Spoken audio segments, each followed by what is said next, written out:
Hello students, ഇന്ന് നമ്മൾ എല്ലാവർക്കും ഒരു വാം ഗുഡ് മോർണിംഗ്. ഇന്ന് നമ്മൾ എന്താ ചെയ്യാൻ പോകുന്നത്, ഫോർത്ത് സെമിസ്റ്ററിൽ കാലിക്കറ്റ് യൂണിവേഴ്സിറ്റിയിൽ വരുന്ന കോസ്റ്റ് അക്കൗണ്ടൻസിയിലെ ചാപ്റ്റർ 11 ആണ് budgetary control and standard costing. അതിൻ്റെ പാർട്ട് 1 ആണ്, ഇൻട്രൊഡക്ടറി സെഷനാണ് നമ്മൾ ജസ്റ്റ് നോക്കാൻ പോകുന്നത്. അപ്പോൾ നമുക്ക് ഇതെന്താണ് ബഡ്ജറ്ററി കൺട്രോളും സ്റ്റാൻഡേർഡ് കോസ്റ്റിംഗ് എന്നുള്ളത് ഈ ചാപ്റ്ററിൽ അറിയാം.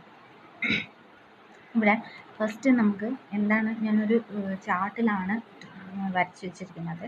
ഫങ്ഷൻസ് ഓഫ് മാനേജ്മെൻറ്റ് എന്ന് പറയുന്നത് ഒരു മാനേജ്മെൻറ്റിൻ്റെ ഫങ്ഷൻസ്, അത് പ്ലാനിങ്ങും ഓപ്പറേറ്റിങ്ങും കൺട്രോളിങ്ങുമാണ്. പ്ലാനിങ് എന്ന് പറയുന്നത് പ്ലാൻ ചെയ്യാം, ഫ്യൂച്ചറിലേക്ക് എന്തൊക്കെയാണ് വേണ്ടത് എന്ന് പ്ലാൻ ചെയ്യുക, സംതിങ് റിലേറ്റഡ് ടു ഫ്യൂച്ചറാണത്. പിന്നെ ഓപ്പറേറ്റിംഗ് എന്ന് പറയുന്നത് പ്രസൻറ്റ് റിലേറ്റഡ് ആണ്, എന്തൊക്കെയാണ് നമ്മൾ ചെയ്യുന്നത് ഓർഗനൈസേഷനിൽ ഓപ്പറേറ്റിംഗ്, എന്തൊക്കെയാണ് ഓപ്പറേറ്റ് ചെയ്യുന്നത് അതൊക്കെയാണ് പ്രസൻറ്റ് എന്ന് പറയുന്നത്. പിന്നെ കൺട്രോളിങ് എന്ന് പറയുന്നത് സംതിങ് റിലേറ്റഡ് ടു പാസ്റ്റ് ആണ്, പാസ്റ്റിൽ നടന്ന ചില കാര്യങ്ങൾ നമുക്ക് ഇനി ആവർത്തിക്കാതിരിക്കാൻ അല്ലെങ്കിൽ ചെയ്യാതിരിക്കാൻ വേണ്ടിയിട്ട്, അതാണ് കൺട്രോളിങ് പാർട്ട് എന്ന് പറയുന്നത്. അപ്പോൾ അങ്ങനെ നമുക്ക് അതിനൊക്കെ കൺട്രോൾ ചെയ്യാൻ പറ്റുക എന്നുള്ളത് ചെയ്യുന്നത്. ഇതൊക്കെയാണ് മാനേജ്മെൻറ്റിൻ്റെ ഫങ്ഷൻ. ഈ ഫങ്ഷൻസൊക്കെ പ്ലാനിങ് എങ്ങനെ ചെയ്യണം അല്ലെങ്കിൽ കൺട്രോളിങ് എങ്ങനെ നടത്തണം എന്നുള്ളത് കുറച്ച് ടെക്നീക്സിലൂടെയാണ് നമുക്ക് അറിയാൻ പറ്റുക. ആ ടെക്നിക്കുകളാണ് ബഡ്ജറ്ററി കൺട്രോളും സ്റ്റാൻഡേർഡ് കോസ്റ്റിംഗ് എന്ന് പറയുന്നത്. ഈ ടെക്നിക്സിലൂടെയാണ് നമുക്ക് മാനേജ്മെൻറ്റിന് അറിയാൻ പറ്റുക എങ്ങനെയാണ് പ്ലാൻ ചെയ്യേണ്ടത്, എങ്ങനെയാണ് കൺട്രോൾ ചെയ്യേണ്ടത്, എങ്ങനെയാണ് അതിനനുസരിച്ച് ഓപ്പറേറ്റിംഗ് എങ്ങനെയാണ് ചെയ്യേണ്ടത് എന്നുള്ളത് അറിയുന്നത് രണ്ട് ടെക്നിക്സ് ഉപയോഗിച്ചിട്ടാണ്. അപ്പോൾ ഈ ടെക്നിക്സാണ് നമുക്ക് ഈ ചാപ്റ്റർ പറഞ്ഞു തരുന്നത് എന്താണെന്നുള്ളത്. അപ്പോൾ ഫസ്റ്റ് നമുക്ക് ബഡ്ജറ്ററി കൺട്രോൾ എന്ന സെഷനിലേക്ക് പോവാം. എന്താണ് ബഡ്ജറ്ററി കൺട്രോൾ? ബഡ്ജറ്ററി കൺട്രോൾ അറിയുന്നതിൻ്റെ മുമ്പേ നമുക്ക് കുറച്ച് ഇമ്പോർട്ടൻറ്റ് ടേംസ് ആണ് അറിയാനുള്ളത്. അതിൽ ഫസ്റ്റ് വൺ ആണ് ബഡ്ജറ്റ്. എന്താണ് ബഡ്ജറ്റ്? ബഡ്ജറ്റ് എന്ന് പറയുന്നത് ഒരു ഫ്രഞ്ച് വേർഡ് ബോഗിറ്റ് നിന്നാണ് വന്നിരിക്കുന്നത്. ബോഗിറ്റ് എന്ന് പറയുന്നത് ലെതർ ബാഗാണ്. അതിൽ ഫണ്ട്സ് ഒക്കെ എടുത്ത് വെച്ചിട്ട് നമുക്ക് ക്രൈസിസ് വരുന്ന സമയത്ത് നമുക്കത് എടുത്ത് ഉപയോഗിക്കാൻ വേണ്ടിയിട്ടുള്ള ബാഗിനെയാണ് ബോഗിറ്റ് എന്ന് പറയുന്നത്. അപ്പോൾ ആ ഒരു വേർഡിൽ നിന്നാണ് ബഡ്ജറ്റ് ഡെറൈവ് ആയിരിക്കുന്നത്. ബഡ്ജറ്റ് എന്ന് പറയുന്നത് ഒരു സ്റ്റേറ്റ്മെൻറ്റ് അല്ലെങ്കിൽ ഒരു ഇൻഫർമേഷൻ തരുന്നത്, നമുക്ക് എത്രയാണ് കോസ്റ്റ് വരുന്നത് അല്ലെങ്കിൽ എത്രയാണ് നമുക്ക് സേവ് ചെയ്യാൻ പറ്റുക, ഇനി ഫ്യൂച്ചറിൽ ഉപയോഗിക്കാൻ വേണ്ടിയിട്ട് എത്ര സേവ് ചെയ്യാൻ പറ്റുക എന്ന് പറഞ്ഞു തരുന്ന ഒരു ഫോമാറ്റ് അല്ലെങ്കിൽ ഒരു സ്റ്റേറ്റ്മെൻറ്റാണ് ബഡ്ജറ്റ്. ആ ബഡ്ജറ്റ് പ്രിപ്പയർ ചെയ്യുന്ന പ്രോസസ്സിനെയാണ് എന്ത് പറയുന്നത്, ബഡ്ജറ്റിംഗ് എന്ന് പറയുന്നത്. ജെ ബട്ട് പറഞ്ഞു, the entire process of preparing the budget is known as budgeting. Budgeting എന്ന് പറയുന്നത് ആ ബഡ്ജറ്റ് പ്രിപ്പയർ ചെയ്യുന്ന മൊത്തത്തിലുള്ള പ്രോസസ്സ്, എങ്ങനെയൊക്കെ ബഡ്ജറ്റ് പ്രിപ്പയർ ചെയ്യുന്നത്, ആ പ്രോസസ്സിനെയാണ് നമ്മൾ എന്ത് പറയുന്നത്, ബഡ്ജറ്റിംഗ് എന്ന് പറയുന്നത്. അടുത്ത ടേമാണ് ബഡ്ജറ്ററി കൺട്രോൾ എന്ന് പറയുന്നത്. ബഡ്ജറ്ററി കൺട്രോൾ എന്ന് പറയുന്നത് എന്താണ്, അതൊരു സിസ്റ്റമാണ്. ഒരു സിസ്റ്റത്തിലൂടെയാണ് ആ ഓർഗനൈസേഷനിൽ ഈ ബഡ്ജറ്റ് പ്രിപ്പയർ ചെയ്ത ബഡ്ജറ്റ്സിനെ അനുസരിച്ചിട്ട് പ്ലാനിങ്ങും കൺട്രോളും നടത്തുന്ന ഒരു സിസ്റ്റത്തിനെയാണ് നമ്മൾ എന്താ പറയുന്നത്, ബഡ്ജറ്ററി കൺട്രോൾ എന്ന് പറയുന്നത്. ഈ ബഡ്ജറ്ററി കൺട്രോൾ ഇംപ്ലിമെൻറ്റ് ചെയ്താൽ നമുക്ക് നമ്മുടെ ഓർഗനൈസേഷനെ പ്രോഫിറ്റിലേക്ക് എത്തിക്കാൻ പറ്റും, അതേപോലെ എഫിഷ്യൻസി കൂട്ടാൻ പറ്റും. പിന്നെ വേസ്റ്റേജസ് ഒക്കെ വരുന്നുണ്ടെങ്കിൽ അത് നമുക്ക് കുറയ്ക്കാനും പറ്റും. അപ്പോൾ ഇതൊക്കെ ബഡ്ജറ്ററി കൺട്രോളിൻ്റെ ഒരു അഡ്വാൻറ്റേജസും കൂടിയാണ്. നമ്മൾ അഡ്വാൻറ്റേജസ് ഓഫ് ബഡ്ജറ്ററി കൺട്രോൾ പഠിക്കുമ്പോൾ ഇതുതന്നെയാണ് നമ്മൾ പഠിക്കാൻ പോകുന്നത്. ഓക്കെ, നെക്സ്റ്റ് വൺ ബഡ്ജറ്ററി കൺട്രോളിൻ്റെ definition. According to Rowland and Hare, budgetary control is a tool of management to plan, carry out and control the operations of business. ഒരു business ഓപ്പറേഷൻസിനെ plan ചെയ്യാനും control ചെയ്യാനും അല്ലെങ്കിൽ ക്യാരി ഔട്ട് അല്ലെങ്കിൽ നടത്താൻ വേണ്ടിയിട്ടുള്ള ഒരു ടൂളാണ്, ഒരു ഉപകരണമാണ് ബഡ്ജറ്ററി കൺട്രോൾ എന്ന് പറയുന്നത്. മാനേജ്മെൻറ്റിൻ്റെ ഒരു ടൂളാണ്. ഇനി ഈ ബഡ്ജറ്ററി കൺട്രോള് ചെയ്യാൻ വേണ്ടിയിട്ട് ഉള്ള പ്രോസസ്സ് എന്തൊക്കെയാണ്, എങ്ങനെയൊക്കെയാണ് നമുക്ക് ബഡ്ജറ്ററി കൺട്രോൾ ഒരു ഓർഗനൈസേഷനിൽ ഇംപ്ലിമെൻറ്റ് ചെയ്യാൻ പറ്റുക. അപ്പോൾ അതിൻ്റെ ഉള്ള പ്രോസസ്സാണ്. ഫസ്റ്റ് ഓഫ് ഓൾ നമ്മൾ പ്രിപ്പയർ ചെയ്യേണ്ടത് ബഡ്ജറ്റാണ്. ബഡ്ജറ്റ് പ്രിപ്പയർ ചെയ്തതിന് ശേഷം അതിൽ നിന്ന് കിട്ടുന്ന റിസൾട്ടിനനുസരിച്ചിട്ടാണ് നമുക്ക് ഒരു ഓർഗനൈസേഷനെ കൺട്രോൾ ചെയ്യാനും അതിനൊക്കെ ആവശ്യമുള്ള കാര്യങ്ങൾ ഡിസൈഡ് ചെയ്യാനും പറ്റുക. അപ്പോൾ ഇതൊക്കെയാണ് process of budgetary control. Next പറയുന്നത് steps in budgeting and budgetary control. Budgetary control ഒരു ഓർഗനൈസേഷനെ ഇംപ്ലിമെൻറ്റ് ചെയ്യണമെങ്കിൽ കുറച്ച് സ്റ്റെപ്സ് അത്യാവശ്യമാണ്. ഓരോ സ്റ്റെപ്പിലൂടെയാണ് നമുക്ക് ചെയ്യാൻ പറ്റുക. ആ സ്റ്റെപ്സ് എന്തൊക്കെയാണ് ചോദിച്ചാൽ, ഫസ്റ്റ് വൺ, നമ്മൾ എല്ലാ ഓർഗനൈസേഷനിൽ ഓരോ കുറേ സെക്ഷൻസ് ആക്കിയിട്ട് ഡിവൈഡ് ചെയ്തിട്ടുണ്ടാവും, അല്ലെങ്കിൽ കുറേ ഡിപ്പാർട്ട്മെൻറ്റ്സ് ആയിട്ട് ഡിവൈഡ് ചെയ്തിട്ടുണ്ടാവും. ഈച്ച് ആൻഡ് എവറി സെക്ഷന് അവർക്കുള്ള ബജറ്റ് പ്രിപ്പയർ ചെയ്യണം. അവർക്ക് എത്രയാണ് ഫണ്ട് ആവശ്യമുള്ളത് അത് പ്രിപ്പയർ ചെയ്യണം. അതിനനുസരിച്ചിട്ട് അവർക്ക് എത്രയാണ് കോസ്റ്റ് വരിക, അവർക്ക് എന്തൊക്കെ ചിലവുകളാണ് ഉള്ളത് എന്നുള്ളത് മുൻകൂട്ടി തീരുമാനിച്ചു വെക്കുന്നതാണ് ബഡ്ജറ്റിംഗ് എന്ന് പറയുന്നത്. അപ്പോൾ ഇതൊക്കെ എല്ലാ ഓർഗനൈസേഷനിലും എല്ലാ സെക്ഷൻസും പ്രിപ്പയർ ചെയ്യേണ്ടതാണ്. അതിനുശേഷം ചെയ്യേണ്ട കാര്യം എന്താണ്? ആക്ച്വൽ പെർഫോമൻസ് റെക്കോർഡ് ചെയ്യുക. അവർക്ക് ശരിക്കും ഉള്ള കോസ്റ്റ് എത്ര വന്നിരിക്കുന്നത് എന്നുള്ളത് റെക്കോർഡ് ചെയ്യണം. സപ്പോസ് ഫോർ എക്സാമ്പിൾ 12 രൂപയാണ് ബജറ്റ് ചെയ്ത് വെച്ചിരിക്കുന്നത്, പക്ഷേ നമുക്ക് കോസ്റ്റ് വരുന്നത് 20 റുപ്പീസാണ് ആക്ച്വൽ കോസ്റ്റ്. അപ്പോൾ ആ ഡിഫറൻസുള്ള 8 റുപ്പീസ്, അപ്പോൾ ബജറ്റഡ് കോസ്റ്റ് 12ഉം ആക്ച്വൽ കോസ്റ്റ് എന്താ വരുന്നത് 20 ആണ്. അപ്പോൾ തേർഡ് സ്റ്റെപ്പാണ്, അതിൽ നിന്നാണ് തേർഡ് സ്റ്റെപ്പിലേക്ക് നമ്മൾ കടന്നു പോകുന്നത്. Comparing continuously and the actual performance with that budget. നമ്മൾ ബജറ്റഡ് കോസ്റ്റും ആക്ച്വൽ പെർഫോമൻസിനെ കമ്പയർ ചെയ്യാം. നമ്മൾ 12 രൂപയിൽ ചിലവ് ഒതുക്കണം എന്ന് വിചാരിച്ചിട്ടുണ്ടായിരുന്നു, പക്ഷേ കോസ്റ്റ് വന്നത് 20 രൂപയാണ്. അപ്പോൾ നമ്മൾ അവിടെ ഒരു കമ്പാരിസൺ നടത്തുകയാണ്, കൂടുകയാണ്. നമ്മളുടെ ആക്ച്വൽ കോസ്റ്റ് എന്ത് ചെയ്യണം, ബജറ്റഡ് കോസ്റ്റിൻ്റെ കാട്ടിലും കൂടുകയാണ് വരുന്നത്. അടുത്ത സ്റ്റെപ്പ് പറയുന്നത് calculating the difference between budgeted and actual performances. ശരിക്കുള്ള പെർഫോമൻസ് എന്ത് കാരണം കൊണ്ടാണ്, എത്രയാണോ കൂടിയത് അത് കാൽക്കുലേറ്റ് ചെയ്യുക എന്നാണ് നെക്സ്റ്റ് സ്റ്റെപ്പ് പറയുന്നത്. കാൽക്കുലേറ്റ് ചെയ്യാൻ മീൻസ് ഇപ്പോൾ 12 നമ്മൾ ബജറ്റഡ് കോസ്റ്റ് വെച്ചിട്ടുണ്ടായിരുന്നു, പക്ഷേ 20 രൂപ ചിലവായിട്ടുണ്ടെങ്കിൽ ആ ഒരു 8 രൂപയുടെ ഡിഫറൻസ് അത് നമ്മൾ കാൽക്കുലേറ്റ് ചെയ്ത് എടുക്കണം. അത് കഴിഞ്ഞിട്ട് ചെയ്യേണ്ട കാര്യം ആണ് analysing the causes for such differences or variation. എന്ത് കാരണം കൊണ്ടാണ് ആ 8 രൂപ കൂടിയത് എന്നുള്ളത് കണ്ടുപിടിക്കേണ്ടതാണ് അടുത്ത സ്റ്റെപ്പ്. അങ്ങനെ ഉണ്ടെങ്കിൽ കണ്ടുപിടിച്ചാൽ മാത്രമേ നമുക്ക് അതിനുള്ള പോംവഴി അല്ലെങ്കിൽ അത് ഇനി വരാതിരിക്കാനുള്ള മെജേഴ്സൊക്കെ എടുക്കാൻ പറ്റുള്ളൂ. അപ്പോൾ അത് എന്ത് കാരണം കൊണ്ടാണ് ആ 8 രൂപ കൂടിയത് എന്നുള്ളത് നമ്മൾ കണ്ടുപിടിച്ചാൽ അടുത്ത പ്രാവശ്യം ആ ഒരു തെറ്റ് നമുക്ക് ചെയ്യാൻ പറ്റാതെ ഇരിക്കുള്ളൂ. അപ്പോൾ അതിന് വേണ്ടിയിട്ട് ആ ഒരു റീസൺ കണ്ടുപിടിക്കണം. നെക്സ്റ്റ് സ്റ്റെപ്പ് പറയുന്നത് ഇത് ടോപ്പ് മാനേജ്മെൻറ്റിന് അറിയിക്കണം. അതായത് സെക്ഷനിൽ വരുന്ന ആ ഡിഫറൻസസ് അല്ലെങ്കിൽ എന്ത് കാരണം കൊണ്ടാണോ അങ്ങനെ ബജറ്റഡ് കോസ്റ്റിൽ നിന്ന് ആക്ച്വൽ കോസ്റ്റ് മാറാനുള്ള കാരണം എന്താണ് ഉണ്ടായി എന്നുള്ളത് ടോപ്പ് മാനേജ്മെൻറ്റിന് അറിയിക്കണം. അതിനനുസരിച്ചിട്ട് മാനേജ്മെൻറ്റിന് അതിൻ്റേതായ ഡിസിഷൻസൊക്കെ എടുക്കാൻ പറ്റുള്ളൂ. ഇനി എന്തൊക്കെ മാറ്റങ്ങൾ വരുത്തണം എന്നുള്ളത് അവർക്ക് ഡിസൈഡ് ചെയ്യാൻ പറ്റുള്ളൂ. അടുത്ത സ്റ്റെപ്പ് പറയുന്നത് റിവൈസിങ് ബജറ്റ്. ഈ മെഷേഴ്സ് എടുത്തതിന് ശേഷം അല്ലെങ്കിൽ നമുക്ക് കറക്റ്റീവ് മെഷേഴ്സ്, ഇനി അങ്ങനെ തെറ്റുകൾ വരാതിരിക്കാൻ അല്ലെങ്കിൽ ഇനി നമുക്ക് കോസ്റ്റ് കുറയ്ക്കാൻ എന്താണ് ചെയ്യേണ്ടത് എന്നുള്ള ഡിസിഷൻ മേക്കിംഗ് ഉണ്ടായി കഴിഞ്ഞാൽ അതിനനുസരിച്ചിട്ട് റിവൈസ്ഡ് ബജറ്റ് വീണ്ടും അടുത്ത ഒരു പീരിയഡിന് നമ്മൾ പ്രിപ്പയർ ചെയ്യണം. ഇതൊക്കെയാണ് ബജറ്ററി കൺട്രോളിൻ്റെ സ്റ്റെപ്സ്. അടുത്തതാണ് ഒബ്ജക്റ്റീവ്സ് ഓഫ് ബജറ്ററി കൺട്രോൾ. ഈ ഒരു ബജറ്ററി കൺട്രോൾ ഇംപ്ലിമെൻറ്റ് ചെയ്യുന്നത് എന്തിനു വേണ്ടിയിട്ടാണ് എന്നുള്ളതാണ് ചോദിക്കുന്നത്. അപ്പോൾ ടു കോർഡിനേറ്റ് ആക്ടിവിറ്റീസ്. ഇപ്പോൾ നേരത്തെ പറഞ്ഞ പോലെ തന്നെ ഞാൻ കുറച്ച് കാര്യങ്ങൾ നേരത്തെ തന്നെ പറഞ്ഞു തന്നിട്ടുണ്ടായിരുന്നു. വേസ്റ്റേജ് കുറയ്ക്കാനും അതേപോലെ പ്രോഫിറ്റ് മാക്സിമൈസ് ചെയ്യാനും അതേപോലെ തന്നെ എഫിഷ്യൻസി ഇംപ്രൂവ് ചെയ്യാനും പിന്നെ ഓർഗനൈസേഷനിലെ മെമ്പേഴ്സ് തമ്മിൽ കോർഡിനേഷൻ കൊണ്ടുവരാനും അൺസർട്ടനിറ്റീസിനെ കുറയ്ക്കാൻ. അൺസർട്ടനിറ്റീസ് എന്ന് പറയുന്നത് നമ്മൾ ഫ്യൂച്ചറിനെ ഫോർകാസ്റ്റ് ചെയ്തിട്ടാണല്ലോ ഇങ്ങനെയൊക്കെ സംഭവിക്കാം എന്നുള്ളൊരു കൺസെപ്റ്റിലാണ് നമ്മൾ ബജറ്റ് പ്രിപ്പയർ ചെയ്യുന്നത്. അപ്പോൾ അങ്ങനത്തെ ഒരു സാഹചര്യം വരുമ്പോൾ നമുക്ക് എന്താ ചെയ്യേണ്ടത് എന്ന് നമ്മൾ നേരത്തെ കൂടി പ്ലാൻ ചെയ്തിട്ടുണ്ടാവും. അതുകൊണ്ടാണ് റെഡ്യൂസ് അൺസർട്ടനിറ്റീസ് എന്ന് പറയുന്നത്. അടുത്തത് പറയുന്നത് നമുക്ക് വർക്ക് ഫോഴ്സ് എംപ്ലോയീസിന് ഒരു ഡയറക്ഷൻസ് കൊടുക്കാൻ പറ്റും. എന്താണ് എപ്പോൾ എന്ത് ചെയ്യണം എന്നുള്ളത് നമുക്ക് പറഞ്ഞു കൊടുക്കാൻ പറ്റും. അവർക്കുള്ള റെസ്പോൺസിബിലിറ്റീസ് നമുക്ക് കൊടുക്കാൻ പറ്റും. അപ്പോൾ ഇതൊക്കെ എന്താണ് ഒരു നല്ലൊരു ബജറ്ററി കൺട്രോളിൻ്റെ ഒബ്ജക്റ്റീവ്സ് ആണ്. വേസ്റ്റേജ് കുറയ്ക്കാൻ പറ്റും. അതേപോലെ തന്നെ വർക്കിംഗ് ക്യാപിറ്റലിനെ എങ്ങനെയാണ് നമ്മൾ ഉപയോഗിക്കേണ്ടതെന്ന് നമുക്ക് അറിയാൻ പറ്റും.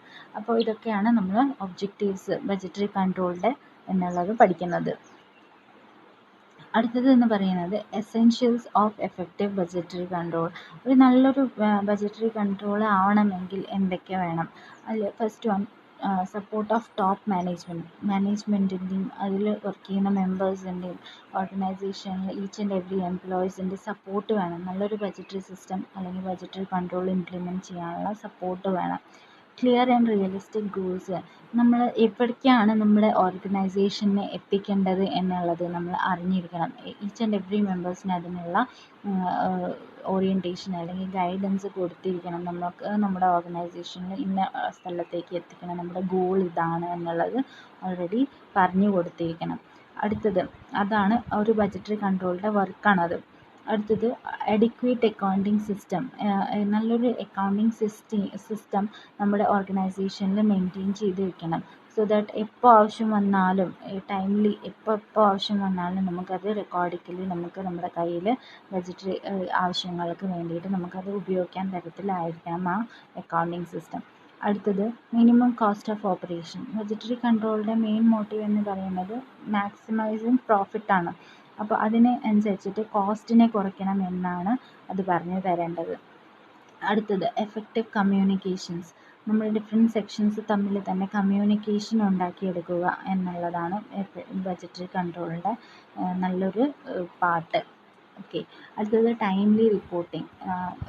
എല്ലാ സമയത്തും ഇവാലുവേറ്റ് ചെയ്തുകൊണ്ടിരിക്കുകയാണ് നമ്മുടെ പെർഫോമൻസുകളിനെ, അത് മെഷർ ചെയ്തുകൊണ്ടിരിക്കുകയാണ് ബഡ്ജറ്ററി സിസ്റ്റം. അപ്പോൾ അത് ടോപ്പ് മാനേജ്മെൻറ്റിന് അറിയിക്കുന്ന ഉത്തരവാദിത്വം അതുണ്ട്. അപ്പോൾ കറക്റ്റായിട്ടുള്ള ടൈംലി റിപ്പോർട്ടിംഗ് അവിടെ ഉണ്ടായിരിക്കണം മാനേജ്മെൻറ്റിന്. അതേപോലെ ഫ്ലെക്സിബിൾ ആയിരിക്കണം. ഫ്ലെക്സിബിൾ ഇൻ ദ സെൻസ് പറയുന്നത് എല്ലാ സമയവും ഓർഗനൈസേഷന് ഒരേ കണ്ടീഷൻ ആയിരിക്കണമെന്നില്ല, എപ്പോഴും ചേഞ്ച് ആയിക്കൊണ്ടേയിരിക്കും. ഓർഗനൈസേഷൻ്റെ എൻവയറമെൻറ്റ് ചേഞ്ച് ചെയ്യുന്നതനുസരിച്ചിട്ട് നല്ലൊരു ബഡ്ജറ്ററി കൺട്രോൾ സിസ്റ്റം ആണെങ്കിൽ അതിലും മാറ്റങ്ങൾ വരുത്തിയിട്ട് അതിനനുസരിച്ചിട്ടുള്ള വഴികൾ ആണ് നമുക്ക് ആ ബഡ്ജറ്ററി കൺട്രോളിൽ പറഞ്ഞു തരേണ്ടത്, ഇനി എന്താ ചെയ്യേണ്ടത് എന്നുള്ളത്. അടുത്തത് സൗണ്ട് ഓർഗനൈസേഷൻ. നല്ലൊരു ബഡ്ജറ്ററി കൺട്രോൾ ഇംപ്ലിമെൻറ്റ് ചെയ്യണമെങ്കിൽ തീർച്ചയായിട്ടും നല്ലൊരു ഓർഗനൈസേഷൻ, സൗണ്ട് ഓർഗനൈസേഷൻ വേണം. അതിൽ നല്ല മാനേജേഴ്സ് അവർക്ക് അവരുടെ റെസ്പോൺസിബിലിറ്റീസ് ഒക്കെ ഫിക്സ് ചെയ്ത് കൊടുത്തിട്ടുണ്ടായിരിക്കണം. അവർക്ക് അറിഞ്ഞിരിക്കണം അവരെന്താണ് ചെയ്യേണ്ടത്. അപ്പോൾ ഇത്രയും നല്ലൊരു ഓർഗനൈസേഷനിൽ മാത്രമേ നല്ലൊരു ബഡ്ജറ്ററി കൺട്രോൾ സിസ്റ്റം ഇംപ്ലിമെൻറ്റ് ചെയ്യാൻ പറ്റുള്ളൂ. അടുത്തത് എന്ന് പറയുന്നത് ടോപ്പിക് പറയുന്നത് steps in installing budgetary control. ഒരു ബഡ്ജറ്ററി കൺട്രോള് ഒരു ഓർഗനൈസേഷന് ഇൻസ്റ്റാൾ ചെയ്യണമെങ്കിൽ എന്തൊക്കെ ചെയ്യണം? അതിൽ ഫസ്റ്റ് വരുന്നത് എസ്റ്റാബ്ലിഷ്മെൻറ്റ് ഓഫ് ബഡ്ജറ്റ് സെൻറ്റേഴ്സ്. എല്ലാ ഓർഗനൈസേഷനിലും ഒരു സെപ്പറേറ്റ് വിങ് ബഡ്ജറ്ററി കൺട്രോൾ സിസ്റ്റമിന് വേണ്ടിയിട്ട് തന്നെ പ്രവർത്തിക്കണം. അതിന് വേണ്ടിയിട്ട് സെപ്പറേറ്റ് ഒരു വിങ് തന്നെ ഉണ്ടാക്കി വെക്കണം എന്നാണ് പറയുന്നത്. സെക്കൻഡ് സ്റ്റെപ്പ് പറയുന്നത് introduction of educate accounting records. Budgetary ആവശ്യങ്ങൾക്ക് എപ്പോൾ എന്ത് റെക്കോർഡ് വേണമെങ്കിലും അത് അവിടെ അവൈലബിൾ ആയിരിക്കണം. അത് അവിടെ മെയിൻറ്റെയിൻ ചെയ്ത് വെച്ചിട്ടുണ്ടാവണം ആ ഓർഗനൈസേഷനിൽ. അവർക്ക് ആവശ്യമുള്ള പ്രകാരമുള്ള റെക്കോർഡ്സും കൂടി മെയിൻറ്റെയിൻ ചെയ്യണമെന്നാണ് പറയുന്നത്. തേർഡ് സ്റ്റെപ്പ് പറയുന്നത് budget training and education. Each and every മെമ്പേഴ്സിനും നമ്മൾ ബഡ്ജറ്ററി കൺട്രോളിന് സിസ്റ്റം പ്രകാരം ആവശ്യമുള്ള കാര്യങ്ങൾ എപ്പോഴും ഗൈഡൻസ് കൊടുക്കും വേണം, അവർക്ക് പറഞ്ഞു കൊടുക്കണം എന്നാണ് പറയുന്നത്. അവർക്ക് അതിൻ്റെ ഓറിയൻറ്റേഷൻ കൊടുക്കണം. അടുത്തത് preparation of an organisational chart. Organisational ചാർട്ടിലും നമ്മൾ ഓരോ മെമ്പേഴ്സിനുള്ള റോൾസും റെസ്പോൺസിബിലിറ്റീസും ഒക്കെ മെൻഷൻ ചെയ്ത് വെച്ചിട്ടുണ്ടാവണം. എല്ലാവർക്കുമുള്ള ആരൊക്കെ എന്തൊക്കെയാണോ ചെയ്യേണ്ടത് എന്നുള്ളത് നമ്മൾ പറഞ്ഞു കൊടുക്കണം. അടുത്തത് ഫിഫ്ത്ത് സ്റ്റെപ്പ് പറയുന്നത് എസ്റ്റാബ്ലിഷ്മെൻറ്റ് ഓഫ് ബഡ്ജറ്റ് കമ്മിറ്റി. ഒരു ബഡ്ജറ്റ് കമ്മിറ്റി രൂപീകരിക്കണം എന്നാണ് പറയുന്നത്.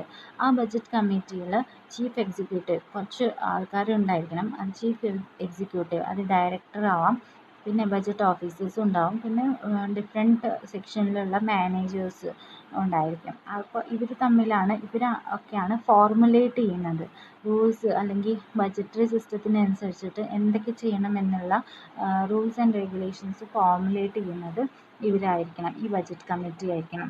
അടുത്ത സ്റ്റെപ്പ് പറയുന്നത് പ്രിപ്പറേഷൻ ഓഫ് ബഡ്ജറ്റ് മാനുവൽ. ഒരു ബഡ്ജറ്റ് മാനുവൽ എന്ന് പറയുന്നത് ഒരു ഡോക്യുമെൻ്റ് ആണ്.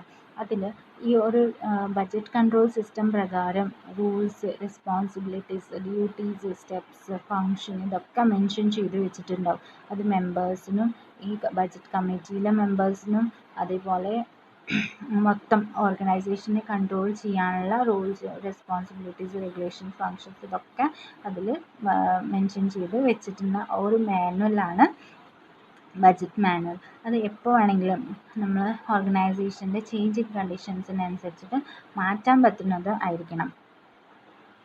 അടുത്തത് സ്റ്റെപ്പ് പറയുന്നത് ഫിക്സേഷൻ ഓഫ് ബഡ്ജറ്റ് പീരിയഡ്. ഏറ്റവും മോസ്റ്റ് ഇമ്പോർട്ടൻറ്റ് നമ്മൾ എത്ര പീരിയഡിന് വേണ്ടിയിട്ടാണ് ബഡ്ജറ്റ് പ്രിപ്പയർ ചെയ്യുന്നത് എന്നുള്ള ഫിക്സ് ചെയ്യണം. നമ്മളിപ്പോൾ നേരത്തെ പഠിച്ച പ്രകാരം ഷോർട്ട് ടേം ബഡ്ജറ്റ് ആണെങ്കിൽ അത് 1 or 2 ഇയേഴ്സിനാവാം. ലോങ് ടേം ആണെങ്കിൽ 5 to 8, 10 ഇയേഴ്സ് വരയ്ക്കും ആവാം. അതേപോലെ കറൻറ്റ് ബഡ്ജറ്റ് ആണെങ്കിൽ 1-2 മാസത്തിനുള്ള ബഡ്ജറ്റ് ആവാം. അപ്പോൾ നമ്മൾ ഇവിടെ ഫസ്റ്റ് തന്നെ തീരുമാനിക്കണം നമ്മുടെ ബഡ്ജറ്റ് പീരിയഡ് എത്രയായിരിക്കും. 1 വർഷമായിരിക്കുമോ 2 വർഷമായിരിക്കുമോ? അപ്പോൾ അതിനനുസരിച്ചിട്ട് വേണം പ്രിപ്പയർ ചെയ്യാൻ. അടുത്തത് പറയുന്നത് determination of key factors. First key factors എന്താണെന്ന് നോക്കാം. കീ ഫാക്ടേഴ്സ് എന്ന് പറയുന്നത് നമ്മളെ ഓർഗനൈസേഷനെ ലിമിറ്റ് ചെയ്യുന്ന അല്ലെങ്കിൽ പ്രോഫിറ്റിലേക്ക് എത്തിക്കാത്ത റിസോഴ്സസ് എന്തൊക്കെയാണോ അതൊക്കെയാണ് കീ ഫാക്ടേഴ്സ് എന്ന് പറയുന്നത്. അപ്പോൾ ആ കീ ഫാക്ടേഴ്സിനെ മനസ്സിൽ വെച്ചുകൊണ്ട് വേണം ബഡ്ജറ്റ് പ്രിപ്പയർ ചെയ്യാൻ. അതിനെ കൺസിഡർ ചെയ്തിട്ട് വേണം ബഡ്ജറ്റ് പ്രിപ്പയർ ചെയ്യാൻ. എന്നാൽ മാത്രമേ നമുക്ക് പ്രോഫിറ്റിലേക്ക് എത്താൻ പറ്റുള്ളൂ. അപ്പോൾ ആ കീ ഫാക്ടർ വേണമെങ്കിൽ എന്ത് റിസോഴ്സസ് വേണമെങ്കിലും എന്ത് ഫാക്ടേഴ്സ് വേണമെങ്കിലും ആവാം. അത് റോ മെറ്റീരിയൽ ആവാം, ലേബർ ആവാം, മെഷീനറി ആവാം, സെയിൽസ് ആവാം. അപ്പോൾ ഇതൊക്കെ മനസ്സിൽ ഓർത്തിട്ട് വേണം ഒരു ബഡ്ജറ്ററി കൺട്രോൾ സിസ്റ്റം പ്രവർത്തിക്കാനായിട്ട്. അടുത്തത് determination of level of activity. Level of activity എന്ന് പറയുന്നത് നമ്മളുടെ ഇപ്പോഴത്തെ കണ്ടീഷനിൽ നമുക്ക് എങ്ങനെ ചെയ്യാൻ പറ്റും, എത്രത്തോളം ഔട്ട്പുട്ട് കൊടുക്കാൻ പറ്റും, അല്ലെങ്കിൽ എത്രത്തോളം നമുക്ക് നമ്മുടെ ഓർഗനൈസേഷനിൽ മുന്നോട്ട് പോകാൻ പറ്റുമോ, അതാണ് നമ്മുടെ ലെവൽ ഓഫ് ആക്ടിവിറ്റി. അപ്പോൾ നമ്മുടെ നോർമൽ ലെവൽ ഓഫ് ആക്ടിവിറ്റി എത്രയാണോ അത് സെറ്റ് ചെയ്ത് വെക്കണം. നമ്മൾ അറിഞ്ഞിരിക്കണം നമ്മുടെ കപ്പാസിറ്റി എത്രയാണ് എന്നുള്ളത് ഓർഗനൈസേഷൻ്റെ. ഓക്കെ, സോ ഇത്രയും സ്റ്റെപ്പിലൂടെയാണ് നമുക്ക് നല്ലൊരു ബഡ്ജറ്ററി കൺട്രോൾ സിസ്റ്റം ഇംപ്ലിമെൻറ്റ് ചെയ്യാൻ പറ്റുക. അടുത്തത് എന്ന് പറയുന്നത് അഡ്വാൻറ്റേജസ് ഓഫ് ബഡ്ജറ്ററി കൺട്രോൾ. നമുക്ക് കുറേ അഡ്വാൻറ്റേജസ് ഉണ്ട്. ഇപ്പോൾ നേരത്തെ ഇത്രയും പഠിച്ചതിൽ നമുക്ക് മനസ്സിലാക്കാം കുറേ അഡ്വാൻറ്റേജസ് ആണ് നമുക്ക് ഒരു ബഡ്ജറ്ററി കൺട്രോൾ ഇംപ്ലിമെൻറ്റ് ചെയ്താൽ ഉണ്ടാവുന്നത്. അപ്പോൾ ഇതിൽ പറയുന്നത് നമുക്ക് നോക്കാം. ടൂൾസ് ഓഫ് പ്ലാനിങ് ആണ്. പ്ലാൻ ചെയ്യാനുള്ള ടൂളാണ് എന്നുള്ളത്. നമുക്ക് എന്താണ് ചെയ്യേണ്ടത് എന്ന് പ്ലാൻ ചെയ്യാൻ പറ്റുന്ന ഒരു ടൂളാണ് ബഡ്ജറ്ററി കൺട്രോൾ. അത് promotes profitability in the organisation. ഒരു ഓർഗനൈസേഷനിൽ പ്രോഫിറ്റബിലിറ്റി, എത്ര പ്രോഫിറ്റ് അറ്റൈൻ ചെയ്യാനുള്ള ഒരു വഴിയാണ് ബഡ്ജറ്ററി കൺട്രോൾ. അത് ഇവാലുവേറ്റ്സ് മാനേജറിയൽ പെർഫോമൻസ്. ഓരോരുത്തരുടെ പെർഫോമൻസിനെ ഇവാലുവേറ്റ് ചെയ്യുന്ന ടൂളാണ് ബഡ്ജറ്ററി കൺട്രോൾ. അടുത്തത് ഓപ്റ്റിമം യൂട്ടിലൈസേഷൻ ഓഫ് റിസോഴ്സസ്. ഒരു ലിമിറ്റഡ് റിസോഴ്സസിനെ ഏറ്റവും നല്ല രീതിയിൽ എങ്ങനെ യൂട്ടിലൈസ് ചെയ്യാൻ പറ്റുക എന്ന് പറഞ്ഞു തരുന്നതും ബഡ്ജറ്ററി കൺട്രോളാണ്. അടുത്തത് tool of control. Tool of planning പോലെ തന്നെ ടൂൾ ഓഫ് കൺട്രോളും കൂടിയാണ്. ഒരു ഓർഗനൈസേഷനെ മൊത്തത്തിൽ കൺട്രോൾ ചെയ്യാൻ പറ്റുന്ന ഒരു ഉപകരണം കൂടിയാണ് ബഡ്ജറ്ററി കൺട്രോൾ. അടുത്തത് ഇംപ്രൂവ്സ് കമ്മ്യൂണിക്കേഷൻ. ഓരോ ഡിപ്പാർട്ട്മെൻറ്റ്സ് തമ്മിൽ കമ്മ്യൂണിക്കേഷൻ ഇംപ്രൂവ് ചെയ്യാൻ പറ്റുന്ന ഒരു വഴി ഒരുക്കി കൊടുക്കുന്നതുമായാണ് ബഡ്ജറ്ററി കൺട്രോളാണ്.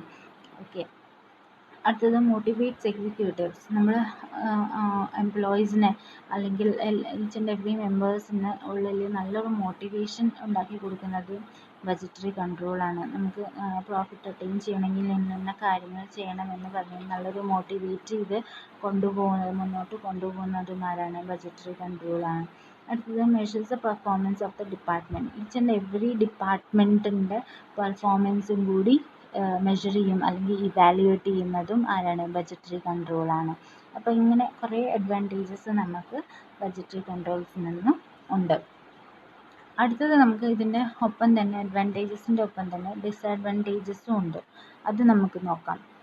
ഡിസഡ്വാൻറ്റേജസ് എന്ന് പറയുന്നത് based on estimates and forecast. ഇത് നമ്മൾ തികച്ചും എസ്റ്റിമേറ്റിൽ ബേസ്ഡ് ആണ്. നമുക്ക് ഇങ്ങനെ തന്നെ സംഭവിക്കുമെന്ന് ഒരിക്കലും പറയാൻ പറ്റില്ല. ബഡ്ജറ്റ് നേരത്തെ കൂട്ടി പ്രിപ്പയർ ചെയ്യും കൊണ്ട് നമുക്ക് ഒരിക്കലും ഫ്യൂച്ചറിൽ ഇങ്ങനെയൊക്കെ സംഭവിക്കുമെന്ന് നമുക്ക് ഒരിക്കലും പ്രഡിക്റ്റ് ചെയ്യാൻ പറ്റില്ല. അപ്പോൾ ജസ്റ്റ് ഒരു പ്രഡിക്ഷൻ്റെ ബേസിൽ മാത്രമേ നമുക്ക് ബഡ്ജറ്റ് പ്രിപ്പയർ ചെയ്യുന്നുള്ളൂ. ശരിക്കും അങ്ങനെ ആയിക്കൊള്ളണമെന്നില്ല. അടുത്തത് റിജിഡിറ്റിയാണ്. റിജിഡിറ്റി പറയുമ്പോൾ അത് സ്ട്രോങ് ആയിട്ടുള്ള ഡിസിഷൻസ് ആണ് ഉണ്ടാക്കുന്നത്. അത് എല്ലാവർക്കും ഒരേപോലെ അക്സെപ്റ്റ് ആയിക്കൊള്ളണമെന്നില്ല. അടുത്തത് success depends upon the support ഉണ്ടെങ്കിൽ മാത്രമേ നമുക്ക് എന്ത് ചെയ്യാൻ പറ്റുള്ളൂ? നല്ലൊരു ബഡ്ജറ്ററി കൺട്രോൾ സിസ്റ്റം ഇംപ്ലിമെൻറ്റ് ചെയ്യാൻ പറ്റുള്ളൂ. സപ്പോർട്ട് ഇല്ലെങ്കിൽ നമുക്ക് ഒരിക്കലും ചെയ്യാൻ പറ്റില്ല. Only A tool of management. ഇത് വെറും ഒരു മാനേജ്മെൻറ്റിൻ്റെ ടൂൾ മാത്രമാണ്, ഉപകരണം മാത്രമാണ്. നമുക്ക് അതിന് മുകളിൽ ഫുള്ളായിട്ട് ഡിപ്പെൻഡ് ചെയ്യാൻ പറ്റില്ല എന്നാണ് പറയുന്നത്. പിന്നെ എക്സ്പെൻസീവ് ആണ്. നമ്മൾ നേരത്തെ പറഞ്ഞ പോലെ ഒരു സെപ്പറേറ്റ് വിങ് തന്നെ അല്ലെങ്കിൽ സെപ്പറേറ്റ് ഒരു സെക്ഷൻ തന്നെ ബഡ്ജറ്ററി കൺട്രോളിന് വേണ്ടിയിട്ട് ഉണ്ടാക്കണം. അത് എല്ലായ്പ്പോഴും എല്ലാ ഓർഗനൈസേഷന് അത് അഫോർഡ് ചെയ്യാൻ പറ്റില്ല, അല്ലെങ്കിൽ നല്ല എക്സ്പെൻസീവ് ആയതുകൊണ്ട് അത് എല്ലാ ഓർഗനൈസേഷനിലും നമുക്ക് ഇൻസ്റ്റാൾ ചെയ്യാൻ പറ്റില്ല. അടുത്തത് requires continuous evaluation. Budgetary control system പ്രകാരം നോക്കുകയാണെങ്കിൽ എപ്പോഴും ഇവാലുവേറ്റ് ചെയ്തുകൊണ്ടിരിക്കുകയാണ് ഓരോ ഡിപ്പാർട്ട്മെൻറ്റ് അല്ലെങ്കിൽ ഓരോ സെക്ഷൻസ് അല്ലെങ്കിൽ മൊത്തത്തിൽ ഓർഗനൈസേഷനെ എപ്പോഴും നോക്കിക്കൊണ്ടിരിക്കുകയാണ് എവിടെയാണ് വീഴ്ച വരുന്നത് എന്നുള്ള നോക്കിക്കൊണ്ടിരിക്കുന്ന ഒരു ടൂളായതുകൊണ്ട് എപ്പോഴും കണ്ടിന്യൂസ് ഇവാലുവേഷൻ അല്ലെങ്കിൽ എപ്പോഴും വർക്കിംഗ് ഒരു അറ്റ്മോസ്ഫിയറാണ് ബഡ്ജറ്ററി കൺട്രോളിന് ഉള്ളത്. അടുത്തത് ടൈം കൺസ്യൂമിങ് ആണ്. നമ്മൾ കുറേ ഇത് ചെയ്യാൻ വേണ്ടിയിട്ട് ഇത്ര എളുപ്പമല്ല, നല്ല ടൈം കൺസ്യൂമിങ് ആണ്. കുറേ പ്രോസസ്സ് ഉള്ളതുകൊണ്ട് നമുക്ക് കുറേ ടൈം ഇതിന് വേണ്ടിയിട്ട് തന്നെ ബഡ്ജറ്ററി കൺട്രോളിന് വേണ്ടിയിട്ട് തന്നെ കുറേ ടൈം ചിലവാകുന്നുണ്ട്. അടുത്തത് എംപ്ലോയീസ് റെസിസ്റ്റൻസ്. എംപ്ലോയികളുടെ സമ്മതം ഉണ്ടെങ്കിൽ മാത്രമേ നമുക്ക് നല്ലൊരു ബഡ്ജറ്ററി കൺട്രോൾ സിസ്റ്റം ഒരു ഓർഗനൈസേഷനിൽ ഇംപ്ലിമെൻറ്റ് ചെയ്യാൻ പറ്റുള്ളൂ, അല്ലെങ്കിൽ നമുക്ക് അത് പോസിബിൾ ആയിരിക്കില്ല. അപ്പോൾ ഇത്രയാണ് നമുക്ക് ഡിസഡ്വാൻറ്റേജസ് ഓഫ് ബഡ്ജറ്ററി കൺട്രോൾ എന്ന് പറയുന്നത്. ഇനി നമുക്ക് പഠിക്കാനുള്ളത് ക്ലാസിഫിക്കേഷൻ ഓഫ് ബഡ്ജറ്റ് എന്നാണ്. അത് നമുക്ക് അടുത്ത സെഷനിൽ നോക്കാം. അപ്പോൾ താങ്ക് യു സോ മച്ച്.